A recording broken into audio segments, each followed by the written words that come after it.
Timeless Voice presents To Stubborn Boys. Once upon a time in a quiet African village by the big river, there lived two brothers, Chike and Emeka.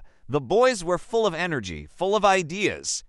They were very smart and quick-witted, but also full of stubbornness. If you told them, don't touch the hot pot, they would touch it just to see. If you warned, don't throw stones at the hen, they would throw stones and laugh when the hen chased them around the compound. Even their parents grew tired. Their mother would sigh, these boys will not hear a word until the day trouble knocks on their door. One day, Chike and Emeka were playing by the big river. Their father had always warned them, that river looks calm on top, but its current is strong.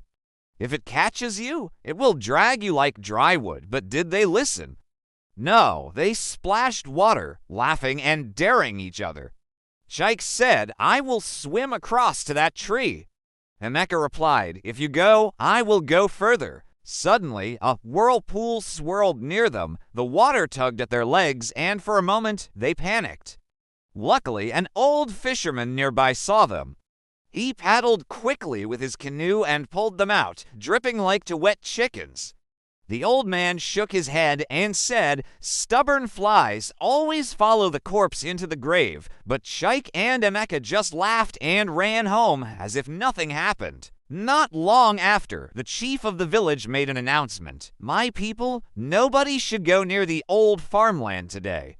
The Harmattan wind has fanned a bushfire and the fire is spreading quickly. It is dangerous. All the children stayed far away. Mothers kept their little ones close, but Chike and Emeka, they looked at each other and grinned. This is the perfect adventure, said Chike. Yes, let's go and see the fire with our own eyes, Emeka replied. So they sneaked away, carrying sticks, and ran toward the farmland.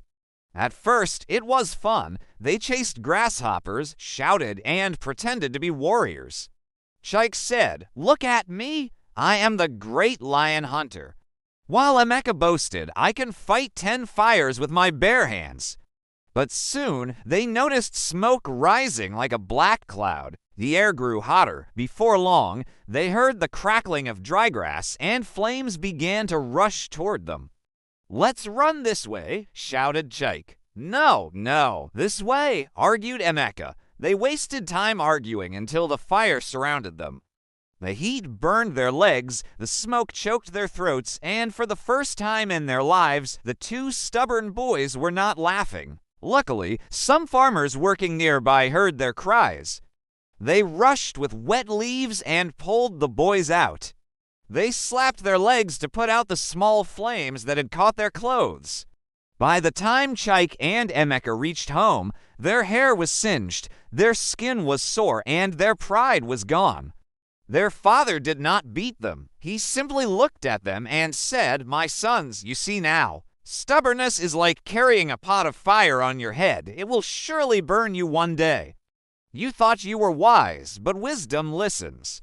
Disobedience is a road that always ends in tears. The boys sat quietly, ashamed. For once, they had no clever reply. And so, my friends, disobedience and negligence may seem small at first, but they always lead to danger. Advice from elders is not punishment, it is protection. Chike and Emeka learned their lesson through fire and smoke. Do not wait for suffering before you learn yours. If this story made you think of someone who never listens, share it with them. Maybe it will save them from their own bushfire one day. And don't forget to subscribe to Timeless Voice, where stories of yesterday bring wisdom, laughter, and inspiration for today.